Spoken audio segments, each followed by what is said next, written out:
Well, good evening. Positive feedback, that's right.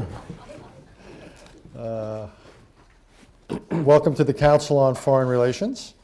And tonight is one of my favorite nights because I always like nights where we celebrate the publication of books. Books are at the core of what we do in the David Rockefeller Studies Program. And it's not the only thing we do. We like to produce a whole menu of products from the long to the short, but books require a degree of research, of depth, of commitment, of analysis, in many cases also prescription, that are qualitatively different than shorter pieces which so often dominate in this day and age of 140 characters or blogs or op-eds, which is not to say there isn't a place for tweets and op-eds and blogs, but they are, if they are necessary, they are not sufficient. And hence the emphasis here as well on books. It coincides or intersects with something else we've done at the Council, which is to place a significant emphasis on all things cyber.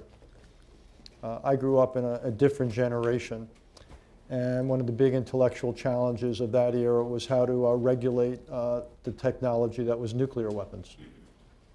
And in this era, I actually think one of the big intellectual challenges is how to regulate the technology that is all things cyber, internet, digital, however you want to describe it. And in some ways, it's even more complicated than nuclear because it's in so many hands.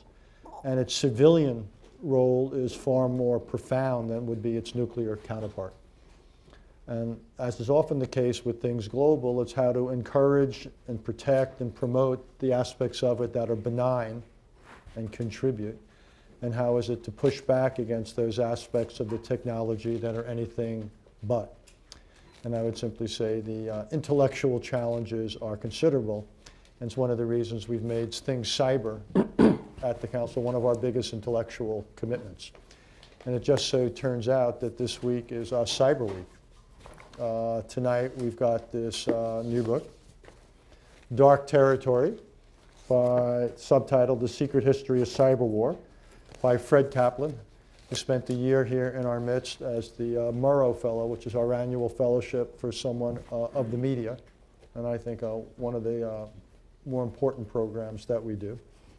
And then this Wednesday night, we have his former colleague and our current colleague, Adam Siegel, whose book, Hacked World Order, will be the topic of the conversation. But tonight is Fred's, you have his bio. So first of all, welcome and congratulations. Well, thank you very much. So tell us about the title. What is Dark Territory, and why did you call your book that? Right. Well, this is my 5th book, and I always say, well, a title will emerge from the notes, and it never does. But this time it did. I was going over some notes of an interview with Robert Gates, and he was talking about when he first became Defense Secretary, and he was getting briefed every day about cyber attacks and attempted cyber attacks. And he went to some of his colleagues. This wasn't anything formal, just sort of corridor conversation. And he noted, we've got to get some kind of quiet meeting with the other cyber powers, work out some rules of the road. When I was CIA director, in the darkest days of the Cold War, we had rules, the Americans and the Russians, like, we wouldn't kill each other's spies, something like that. We need to have some rules about what kinds of targets we do not go after with this stuff because, he went on, because we're wandering in dark territory. And I looked at that and I said, that is the title of this book. But I Googled because, I wanted to make sure it wasn't a euphemism for some obscene act or something. So it turned out it was a term of art in North American railroads for stretches of track that are not governed by signals. And I said, wow, what a great metaphor for cyberspace. So I sent him an email, did you know this? And he said, oh, sure, my grandfather was a station master on the Santa Fe Railroad for 50 years in Pratt, Kansas. We talked about railroad terminology all the time. So it just kind of, it's one of these titles that fits in many, many ways. And just in case it is misunderstood, it'll increase sales. That's right, yeah. But I think that is the situation that we're in. I mean, there are no rules of the road. It's been around for a long time, as I say, but a whole military structure has gone up. Cyber Command, it is a combat command. It is linked with every other combat command. They have war plans, they have targets, they're hiring people. It's a $7 billion annual budget, and yet the most fundamental principles governing this, right now there is a Defense Science Board panel at the Pentagon writing a report on cyber deterrence, because nobody's defined it. No, what are you trying to deter? Does the government really have a role in deterring an attack on a bank, on a movie studio, on 5 banks, on 5 movie studios? Nobody knows. What happens the second day of a cyber war? How can these things, this is the kind of thing that was discussed almost immediately after the nuclear bomb, because you had, well, there were some secrets about it, but everybody saw what it did. The effects were pretty clear. Everybody knew it was made of uranium, and you knew that other countries had uranium. So, people, economists, social science, physicists, people with a strategic bent, they started, well, how does this alter the nature of warfare? And they started writing things right away. This has been embedded in so much secrecy. The agency that used to be called No Such Agency, that nobody outside of it has known enough to think about it strategically until very, very recently. And I guess that's not to get too lofty or anything, but that was one reason I thought it would be a good idea to write a history of this, a history of something that most people think doesn't have a history. So help us think this through. When I look at the United States, here we are, if not the world's most developed society, on the short list of world's most developed society. Cyber now is critical to so much of what it is we do, whether as an economy, a society, as individuals, as a military. Right. Many other countries or societies are also dependent on it, but do we have a problem here just structurally where ultimately we are more dependent on it? So as a result, if things go wrong, we're inevitably more vulnerable than others? Yeah.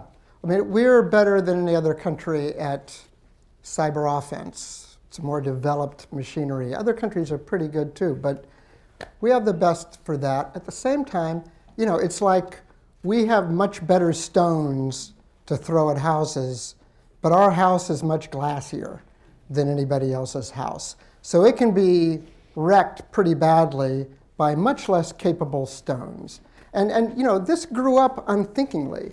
There was a commission in the Clinton era looking at vulnerability of cyber attacks, and they looked at critical infrastructure. They kind of defined what that meant: banking, finance, transportation, waterworks, energy, and so forth. And they would call in the heads of PG and various utility companies, and they'd say, and the utility company head would boast about how much they're going online and they're saving money and it's very efficient and they can expand more. And then they would be asked, well, what are you doing about security? And they'd be like, well, what do you mean? You mean like fences outside the power? What do you mean? They didn't know. We grew up this entire infrastructure, and now everything is plugged into this, before and completely independent of the group of people who were thinking about things like attacks. And part of it was the extreme secrecy of this, that the people who were actually building up these SCADA industries and everything where it's plugged into computer controls had no idea that this other thing was even going on. But given that we are where we are, Mm-hmm. Again, I'm not an expert, as everyone in this room has already figured out, but given that the chance, I never use the word invulnerability because nothing is invulnerable, but even reducing vulnerability sounds tough. So no matter how much we spend and how much we do, significant chunks of this quote-unquote system are going to be vulnerable. So how is it we think, before we talk about the offenses, how do we think then about defense? If you can't essentially eliminate or come close to eliminating vulnerability, and given how dependent we are on it, how do we deal with that dilemma? Well, in the military, they're actually doing a much better job than they used to. They have whittled down to just 8 points, the intersections between military networks and the broader internet. So, theoretically, the NSA could just sit on top of those intersections and do a pretty good job of seeing things coming over the transom. That said, every time they do a war game where this is part of the game, and it usually isn't part of the game because if it were, the war game would shut down instantly. You couldn't play it. But every time they make it part of the game, like, come in, red team, come inside our command control, let's see how you can do it. Apparently, they always get in. They always get in. Now, outside of the military, civilian government, I mean, they stopped counting long ago how many points of intersection. Industry, I mean, nobody can even begin. And that is why, and this has led to something that, on the one hand, makes sense, and on the other hand, is kind of dangerous. And that is, and this has now become part of public doctrine. It was held secret for quite a long time. Especially this started when Keith Alexander was NSA director, and it's continued under Admiral Rogers. What is the best way to secure the nation from a cyber attack? Well, you have to get inside the network of the other side and see if they're planning an attack. So back when they were first systematizing this, they talked about, the military starts putting in acronyms. So you had CND, Computer Network Defense, CNA, Computer Network Attack, and then there was something in the middle called CNE, Computer Network Exploitation. So literally, this just meant you exploit vulnerabilities in the other side's networks. You get in. You could say, we're just poking around to see what you guys are doing, the same way you'd have a spy in somebody's government office just to see what's going on there and whether they're planning an attack. However, the difference is that in this case, all it is just one more step to go from CNE to CNA, to Computer Network Attack. It's the same technology, it's the same skill set, it's the same bug that's making its way through the networks. So they're doing it to us, we're doing it to them. So the danger is that in a crisis, what we used to call in the nuclear field a crisis situation, or crisis stability and crisis instability. This is inherently a situation of crisis instability. We're in each other's networks. If something looks like it's approaching war, and if you think that going after the guy's computer networks can seriously degrade his command control, and therefore you have a one-up in the war that seems on the verge of happening, then you have an incentive to go first, and it can be done instantaneously before the other guy goes You're even first. using words like we. Yeah. I would think that part of the problem is that in nuclear, with missiles and aircraft and the like, your ability to identify Right. the source, the other side is not that difficult. Nuclear terrorism potentially gets more difficult. I would think the problem here is exponentially more difficult, just simply because at times we can't even figure out who the other side or sides happen to be. It used to be a huge problem. They've gotten much better at being able to trace this. And one way they trace this is part of this business of being inside the networks. For example, this is an extreme case, but how is it that the government said very soon after the hack of Sony that we have very, very high confidence that it was the North Koreans who did it? And you might recall there were some computer experts at the time, I think most of them have changed their tune, but at the time said, I don't know if it was North Korea. It might look like an inside job to me.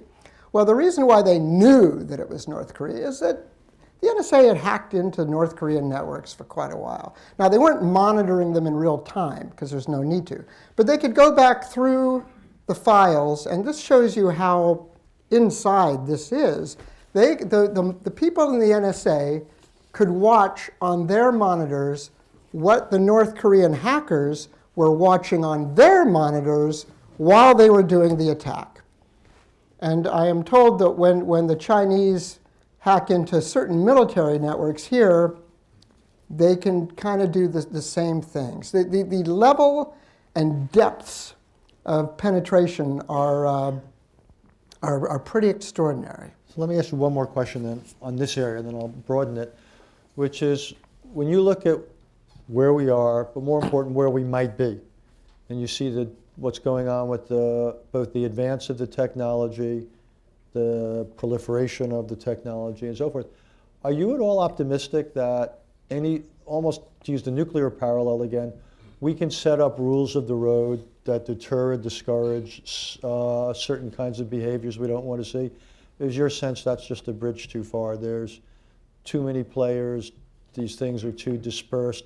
You just can't set up a kind of, the equivalent of an arms control regime Yeah. for all this. Well, a few levels. One, the more that other societies become networked, then the more that a kind of mutual assured destruction situation arises, almost without anybody deciding it.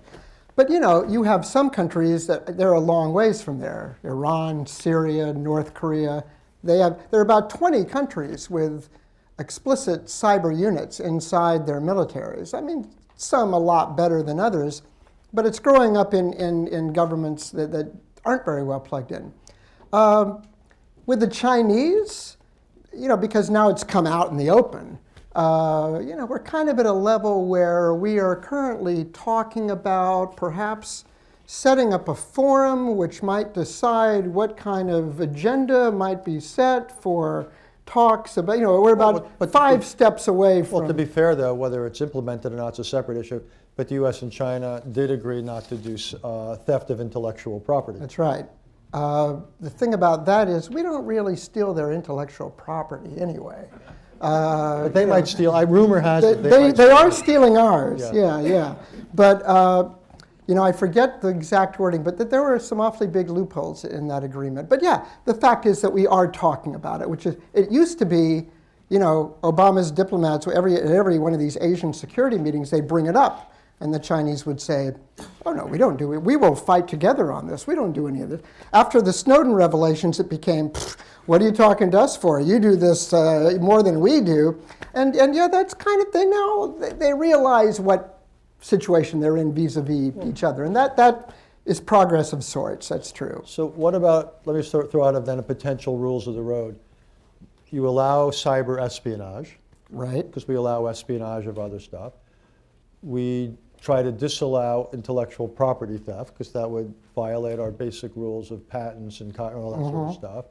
And third part is, what is it we either want to allow or disallow, encourage, discourage about the offensive use of cyber, since Stuxnet and all that was an occasion where rumor has it again that the United States or Israel might have been involved in ways to disrupt the Iranian program. Do we want to, if you will, unilaterally or even collectively disarm? Or is it too important that we want to preserve this potential tool in certain situations where economic sanctions or military attacks might not look to be very appealing? Well, yeah, I think that's a key question. I guess I ask the questions, you give the answers here. I'm complimenting you. I'm not throwing it back at you. I plan to deal with it. I guess there are two ways to look at this, maybe more if I think of them along the way. One is, going back to the problem I spelled out earlier, the fine, almost invisible line between computer network exploitation and computer network attack. Because I'm just in here poking around, but with one more push of the button, you're destroying what you're poking around at. On the other hand, you'd think we have an incentive to go there because, as I said, our house is a lot glassier than anybody else's house. What kind of advantage we have by going first in this kind of conflict or whatever it is sort of eludes me. I don't see it. We're so much more vulnerable to this than anybody else, unless we're in a position where we can, the equivalent of a disarming first strike. We send their command control and their communication networks in such disarray that they can't do anything on the bounce back. Unless we can do that, I don't see how we, 2 or 3 moves along the chessboard get any kind of advantage out of this. So yeah, to the extent that there are political, diplomatic openings for this, I would be in favor of moving it as quickly as possible. On the other hand, you do now have a situation where you have one 4-star who's the director of NSA and the commander of U.S. Cyber Command. He has had the advantage until very recently of engaging in something that nobody really understands remotely. You look at the congressional hearings on this, And he's using all this kind of euphemistic language to talk about things, and it's clear that nobody up there on the panel has any, and these are the people who are entrusted to deal with it in any way. They don't know what he's talking about. So I think we all have to become more thoroughly educated. It's the kind of thing, I mean, you know, Richard, when we were both studying nuclear weapons. Actually, by the way, we have a conflict of interest up here. Well. What you have is Oberlin class of 76, Oberlin class of 73. So I just want to get that out on the table. I think we went to different graduate schools, but I mean, there was kind of a, I don't know, if you knew anything about nuclear weapons, you kind of kept up the pretense that it was way more complicated for anybody else to understand, right? So they would keep coming to people like you and me for advice on what to do. Or like, you know, or for, in my case, for, you know, that's how I rose through journalism. Oh, well, nuclear has become a very big deal, and God, we don't know any, we have to get this, you know, we have to get Michael Gordon for the New York Times and Jeff Smith for the Washington Post, and as it was me for the Boston Globe to decode all this stuff for us poor. Well, with cyber, it is because it has been so heavily classified for so long. To get into it deeply, people just would rather let these smart people in the NSA deal with it, which is a big mistake. It's also the reason we have children, because they deal with the remote. That's right. It's just none of us can figure that out. Last question for me, then we'll open up. Talk about one of the current issues, which is, given all this, you're thinking about the whole question that's come up with the Apple versus law enforcement, and this issue of the trade-off between privacy, individual privacy, the commercial rights of companies versus what you might call collective security. What is your own research in this area? Where does it take you to? Okay, I just have a few points, and I'll try to do this quickly. First, the thing that people don't understand is that the cooperation or complicity, whichever one you will, between telecoms and the intelligence agencies goes way, way back. I mean, it starts in the 1920s, when an offshoot of a World War I era intelligence agency persuaded Western Union to give them access to all the telegraphs going in and out of the country. When telephones happened, AT&T had a special relationship with the NSA and the FBI. They thought that this might get disrupted by the splitting up of the phone companies, but no, everybody was cool with maintaining the same thing. With the internet companies, it actually got deeper and more two-way. For example, if you're Microsoft, if you're Cisco or something, and you want to sell some software or hardware to the Defense Department, it's got to be vetted for security. And who vets that? It's something within NSA called the Information Assurance Directorate. And so when Microsoft put forth its first Windows operating system for vetting, these guys, they found 1,500 points of vulnerability in the system. Now, they helped them close them. Most of them, not all of them. They left a few open so that when other countries bought this, they could get in easily, and Microsoft was fine with that. Just recently, I think in 2009, Google, the Chrome system, the Chinese just hacked into their source code. The NSA helped them fix it. So fundamentally what's going on here is the FBI and the NSA trying to preserve a relationship that would certainly be made much more difficult to maintain in the coming generations of encryption.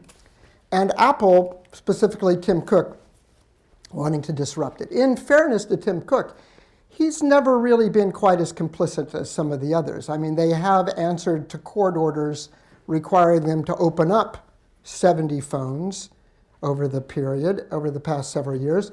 He devised this new software that he thought got around that. Well, you know, hey, I can't open it up. The user has the code. I don't know. The FBI, which probably really means the NSA, figured out a way around it. And, you know, in case some of you aren't quite clear on this, basically they said, well, look, what we want you to do is you have this security layer, which if somebody tries to put in 10 passcodes and they're wrong, all the data in the phone vanishes. We want you to change that. I think I've been convinced that Apple overstates it when they say they would need to write a whole new operating system. they could change it so that it shuts down after 1,000 tries or 10,000 tries. And then the NSA, FBI, or even Apple, because this stuff is commercially available, can go in and do what they call brute force. Just hit it with these password sniffing programs that like tries out 1,000 codes per second. And eventually you'll get there. But what's going on with this case has, I think, almost nothing to do with this particular phone. They've already got the metadata for this phone, you know, who's called whom, over what period of time, what dates, because that's up there with the phone companies. They've already got it. And apparently there's no foreign numbers that either called or were called by this phone. Maybe there's something, but I think the FBI and the intelligence, well, mainly the FBI more than the intelligence agencies, have been looking for a case where they can expand their legal prerogatives to get into this. And this is, I think Cook is making a mistake by making such a big deal out of it, because it's not a good case from his point of view. There's no Fourth Amendment case because the county owned the phone and the county has given consent. It's not a privacy issue, the guy's dead. And political optics, I mean, they really suck. I mean, this wasn't just some two-bit drug dealer. He was a mass murderer who was in touch with ISIS. I mean, and also, you know, let's say they win their legal case. Dianne Feinstein has a bill set to go which requires companies to strip their encryption layer if presented with a legal warrant. And to me, that goes much farther than what FBI is asking for in this case. So, but it's a dilemma. There's no legal history for. There's no case history for this sort of thing. And you know, the Supreme Courts don't like to make new case history over, especially over something that is filled with so many dilemmas, wrapped up with national security, and really probably better requires a master judge to get into the depths of. Okay, we're going to open up. Before I didn't do my work completely, I should have mentioned that Fred now is the national security columnist for Slate. He's the author of 4 books before this one. As he said, this is his 5th. His most recent one was The Insurgents, David Petraeus and the Plot to Change the American Way of War. He was a Pulitzer Prize finalist for that and got a Pulitzer Prize when he was writing for the Boston Globe. Other than that, he has not been busy. So let's open it up for all the questions I didn't have the wit to ask. Just we'll get as many in as we can. Raise your hand, identify yourself, and we will let Fred do the answer. First one from the gentleman here. Masazumi Nakayama, Citigroup. Should U.S. taxpayers spend more money to building up and enhancing the cybersecurity infrastructure or not? If so, which area we should spend? Offense capability or defense capability or something else? Second question. Please use it to one just so we can get lots of people in. I don't mean to be rude. Well, I mean, again, one problem with this is that the two have been defined as synonymous at this point, because there are, at one time they tried to say, okay, what will it take to defend critical infrastructure? The number of intersections between their networks and the computer and the overall internet are too many to count. During the Clinton administration, there were some people who wanted to impose mandatory security requirements on critical infrastructure. This was resisted by lobbyists, by the companies, and even by the Treasury and Commerce departments. There was one guy who maybe some of you know, Richard Clarke, who was in the White House. He wanted to create a parallel internet for critical infrastructure, which would be tied into a government agency. You know, this was leaked and denounced as Orwellian. So defense is now offense. That's kind of what people need to understand, whether they like it or not. Or it's been defined as one step short of offense. VJ? Thank you, Richard. Vijay Vaidiswaran with The Economist. You mentioned China in passing. Can you give us a sense when it comes to cyber war, what does China do well and what are areas or tactics which it hasn't yet perfected? Thank you. What I've been told by people who know this stuff, you know, intimately, is the distinction they make between Russia and China is that Russia, they're very cagey. They're very good, and sometimes they'll be doing something, and it'll take a while to see that they're doing it. China is just indiscriminate. They're everywhere. They don't care if you see it or not. they're going after everything. Trade secrets, military secrets, government company secrets, just everything they can possibly do. And the other thing about Russia, it's kind of this weird system where some of it's the FSB, some of it is sort of criminal networks that have deals with the FSB, where the FSB protects them and the criminals share their newly discovered tools and techniques.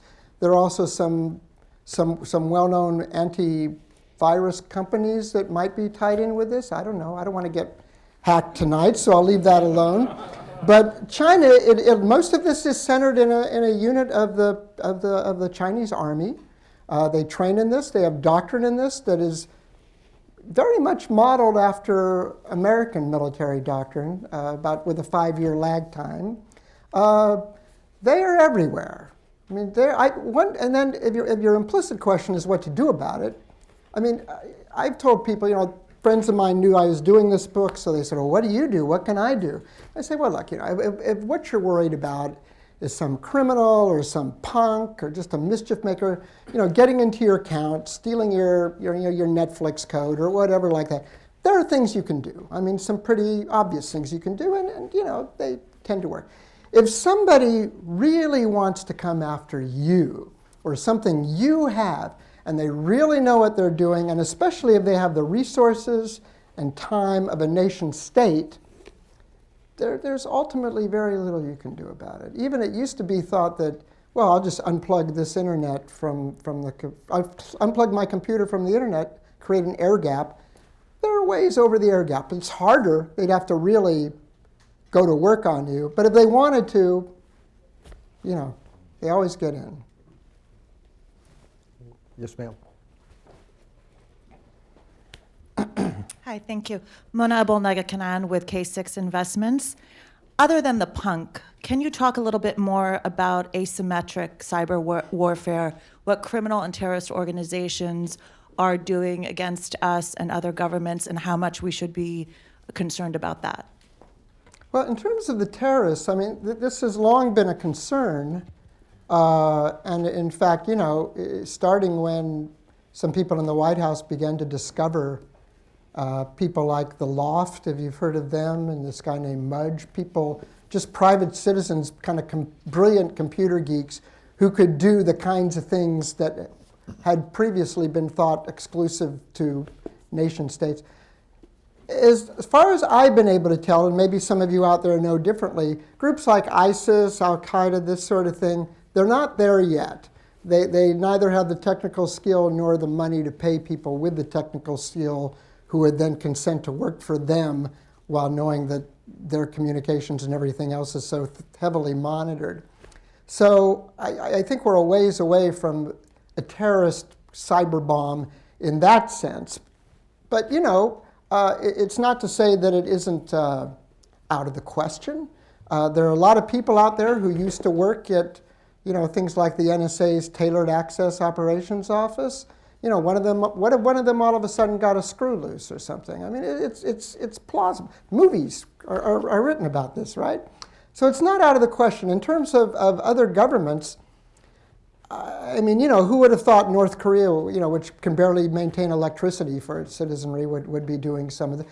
Often they hire people in places like Singapore and Thailand to do it for them. I guess the short answer is, I don't think you can exclude anybody when it comes to nation states and now that it's become such a fashionable thing, everybody who wants to become a main power and can't afford to do a Manhattan Project and get a nuke, this is a much shorter cut to be able to do instantaneous attacks of one sort or another halfway across the globe. So people value it, and so you have to assume that they're going to get it. Elizabeth? Thanks very much. Liz Economy from the Council. Welcome back, Fred. It's great to have you here. Thanks. So near as I can tell, I haven't had a chance to read your book yet, but it looks like it's That's a because history. you're writing your own. Is that the reason? Yeah. So Yeah, she'll never that's read right. my book. It's almost done. Anyway, so back to the point. So it seems to be a history of the sort of U.S. cyber program development. I'm wondering whether there were 2 or 3 moments in time or people, events, something that seemed to put us on a certain trajectory or defining debates that we should really take away. I know Elizabeth, but I did not plant that question with her. But the thing that people don't realize is that this goes all the way back to the dawn of the internet. In 1967, the ARPANET was about to roll out. That was the precursor to the internet. And there was one guy, his name was Willis Ware. He was a computer pioneer. He'd worked with von Neumann at Princeton. He was the head of the computer science department at the RAND Corporation, and he was on the scientific advisory board of the NSA. And he wrote a paper. It was secret at the time, but it's declassified since. It's a fascinating paper to go back and look at. And he said, look, the thing is about putting information on a computer network with online access. It might be the first use of the word online. Online access from multiple unsecured locations is that you're creating inherent vulnerabilities. You're not going to be able to keep secrets anymore. So when I was doing my research, I talked with this man named Steve Lukasik, who was the deputy director of ARPA at the time. And I said, did you read Willis Ware's paper? Oh, yeah, sure, I knew Willis. And, well, what'd you think? He goes, well, I took it to our team, and they looked at it, and they said, oh, look, don't saddle us with a security requirement. I mean, look how hard it was to do what we've done. It's like saying to the Wright brothers that their first plane has to carry 20 passengers for 50 miles. Let's take this one step at a time, and in the meantime, it'll take decades for the Russians to do something like this. And it did. It took 2.5, 3 decades. In the meantime, whole systems and networks had grown up with no provision for security, whatever. So I see this as sort of the bitten apple in the digital Garden of Eden. It was there from the very beginning. And by the way, Ware knew that this would happen because, as I say, he was doing things with the NSA. He knew that we were hacking into everybody else's. They weren't computers then, they were phones and radio transmissions, and that they could do the same thing to us someday. And if you had this going with computers, which were tied in with classified and unclassified systems, it would be bad. Now, the other thing, the other crucial thing happened, and this was really one of the most surprising things I found. In the first weekend of June 1983, Ronald Reagan is up at Camp David, and he watches the movie War Games. Remember War Games? Matthew Broderick plays his teenage whiz kid who unwittingly hacks into NORAD's main computer, thinking that he's come across a new game called Global Thermonuclear War. Almost sets off World War III. So Reagan's back in the White House the following Wednesday. There's a big meeting, not about this, it was about the MX missile, actually, to get nostalgic for a moment. So, but at one point, though, he puts down his index cards and he says, has anybody seen this movie War Games? Okay, nobody's seen it, it just come out. He launches into this plot description, this very lengthy plot. People are looking around like, what's going on here? He turns to General John Vesey, who is the chairman of the Joint Chiefs of Staff, and he says, General, could something like this really happen? He goes, I'll look into that, Mr. President. You've heard those words before. He comes back a week later and says, Mr. President, the problem is much worse than you think. This leads, a year later, to NSDD 145, the first presidential decision directive on telecommunications and computer security, which reads a lot like every paper you read today. Our computer networks are vulnerable to electronic interception and, by terrorists, by foreign governments, except it took a little spin. The NSA basically took over this directive, and they wrote it in a way that the NSA basically controls and sets the standards for all computers in the United States, everybody's. So some people on the Hill didn't like that. So they rewrote it. So the NSA gets to secure .mil. Commerce Department does everything else. Okay, Commerce Department doesn't know anything about this. They can't do anything. NSA at the time had no interest in protecting .mil. If they found a breach in a system, they were going to exploit it. They're not going to patch it. So for another decade, this problem lingers. It's been known about. It started getting serious. Real attacks started happening in the 90s, and you can read the book for that. But this is a problem, in other words, that has been known about on some level for almost 50 years. It has been known at senior levels of government for more than 30 years. There have been actual cyber attacks for 20 years. And yet, in terms of figuring out what to do about it, we're still, it's the equivalent of 1948 in terms of nuclear weapons. Kim?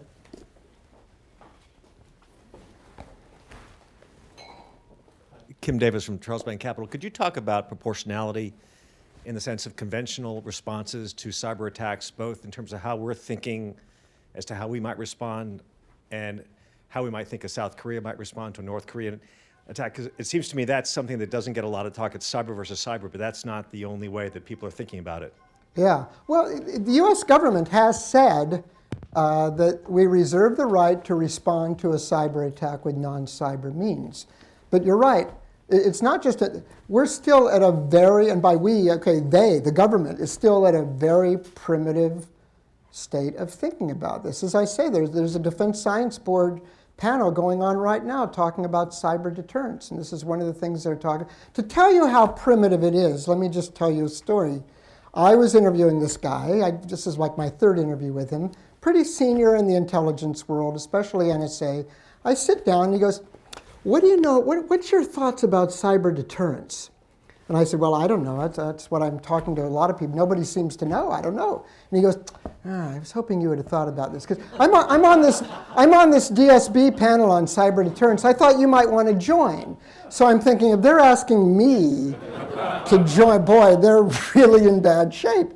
So they don't know. I mean, the Sony attack by North Korea. This is the first time that a president said we are going to retaliate at a time of our choosing. 3 days later, North Korean internet was unplugged. They thought we did that. I'm pretty confident we had nothing to do with that. The U.S. government had nothing to do with that. North Korea would think that we did, though. But Jesus, there are like 1,000 IPs in all of North Korea, and they're all hooked into one server in China. What do you do?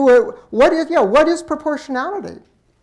Nobody has figured this. I mean, it's hard. They really haven't figured it out completely, even with nukes, for all the decades that we've been thinking about this. To talk about proportionality, is there any relationship between the traditional laws of war and what we're talking about here, or is this sui generis? Well, Robert Gates asked that question when he started getting all these cyber attacks. He sent a letter to his counsel and said, "At what point do these kinds of attacks constitute an act of war?" It took 2 years to come back with an answer, and it wasn't really an answer. It was like, yes, under certain circumstances, it might. And there are things like the Tallinn Agreement. They talk about, does it kill people? Does it do significant damage to property? One could make the case that Stuxnet is an act of war, is a violation of international law. It certainly is an attack on critical infrastructure. As was Iranians' retaliation, which was the Shamoon virus, which wiped out 30,000 hard drives of Aramco and planted an image of a burning American flag on everybody's computer screen. I would have thought Stuxnet was simply a classical case of a preventive attack. Yes. It was to interfere with what you might call a gathering threat. It wasn't yet imminent, but it was gathering. It was, but it was also an attack on critical infrastructure. It was an attack that did damage to physical property. So, it's... Is that Mr. Mudd? Dan? Dan Mudd at Paladin Capital. So given all that, and given the intersection between the private sector and the military, how prepared are we to start forums, discussions, hotlines, protocols between the public sector and the private sector in an event? They've tried. I mean, when the Department of Homeland Security was created, that became the go-to agency for defense of civilian and civilian government cybersecurity. As you might expect, given everything else we know about the Department of Homeland Security, it hasn't worked out too well. They do have something called USA CERT, the Computer Emergency Response Team. It's a lot better now than it was a few years ago, but because the elements of critical infrastructure themselves most of them are in private hands, and they have resisted anything that bears the slightest resemblance to regulation, much less actually hooking up their network to something that the government can sit on and monitor. It's, as I say, it's still in a very primitive state, and if there were some massive attack, and they've tried to war game a few, and it falls apart pretty quickly. With the military side, it's much better, but in terms of protocols and what you do, what happens if this happens, and who you call if that happens, you know, I mean, President Obama signed an executive order last year, and it went to a certain degree. It did some things that previous orders like this hadn't done. However, there was in the middle of this one line which says, nothing in this order should be interpreted as a mandatory regulation. So it's like voluntary. Do this if you want. We'll help you, but we're not going to make you. So it's a tough one. As you can tell from the questions and the answers, we could go on for a very long time. And it used to be said by the chairman of the Federal Reserve Board that his job was to take away the punch bowl just when the party was getting going. The purpose there was to avoid inflation. The purpose here is to allow those of you who made other plans to do them, to allow people to have a reception, to allow people to buy the book, important. I will sign it. And get it signed. And right now, though, the important task is to essentially thank Fred for producing a totally interesting, timely, and engaging book. Congratulations. Oh, thank you. Thanks very much.